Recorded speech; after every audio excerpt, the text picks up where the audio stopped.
बच्चों, अब हम सरल यौगिक के सूत्र के बारे में अच्छे से जानकारी प्राप्त करेंगे। यौगिक में एक से ज्यादा तत्व होते हैं। मान लेते हैं किसी यौगिक में दो तत्व हैं जो कि हैं A और B।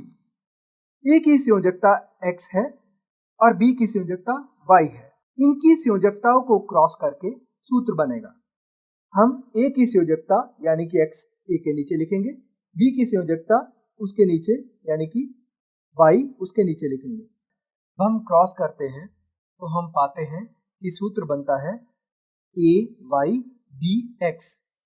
A के नीचे Y लिखेंगे और B के नीचे X लिखेंगे।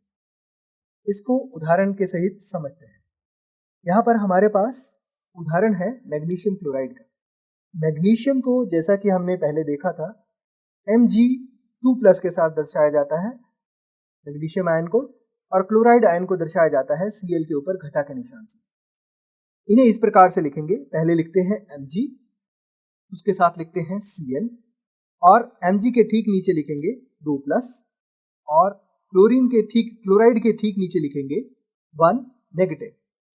अब आप देख पा रहे हैं मैग्नीशियम के नीचे 2 है और क्लोरीन जो है उसके नीचे 1 लिखा है। तो अब हम क्रॉस कर देंगे इनको। क्रॉस करने पर Mg के साथ 1 आ जाएगा और Cl के साथ 2 आ जाएगा। 1 को हम हटा लेते हैं क्योंकि Mg 1 है तो 1 ही रहेगा, उसको लिखने की आवश्यकता नहीं है। तो हम लिख पाएंगे MgCl2, यानी कि मैग्नीशियम क्लोराइड का सूत्र है MgCl2। इसी प्रकार हम एक और उदाहरण लेते हैं सोडियम कार्बोनेट का। सोडियम का आयन है उसका संकेत आप जानते हैं Na+, और कार्बोनेट आयन का संकेत भी आप जानते हैं CO3 के ऊपर 2 घटा। अब हम इस प्रकार से लिखेंगे। पहले लिख लेते हैं Na के नीचे लिखेंगे 1 जमा, फिर लिख लेते हैं कार्बोनेट को CO3, उसके नीचे लिखेंगे 2 घटा। अब Na के नीचे 1 है और CO3 के नीचे 2 है। अब हम जब क्रॉस करेंगे तो लिखेंगे Na के नीचे 2। यहाँ पर हमारे पास बहुपरमाणुक आयन है तो उसे पहले कोष्टक में लिख लेते हैं, ब्रैकेट में लिख लेते हैं। ब्रैकेट डालेंगे CO3 और बाहर लिख देंगे 1। अब पहले जैसे कि मैं बता चुका हूँ कि 1 लिखने की आवश्यकता नहीं, हम सीधा लिख लेंगे Na2, कोष्टक हटा देंगे CO3। तो इस तरह से सोडियम कार्बोनेट का सूत्र बनता है Na2CO3। एक और उदाहरण ले लेते हैं, इसके बाद आप खुद से इसकी बाद में कर करके आप देख सकते हैं। तो यहाँ पर हम उदाहरण लेते हैं कैल्शियम सल्फेट का। कैल्शियम के लिए हम लिखते हैं उसका संकेत कैल्शियम आयन के लिए Ca के ऊपर 2 और जमा का निशान Ca2+। सल्फेट के लिए हम लिखते हैं SO4 और ऊपर 2 घटा का निशान।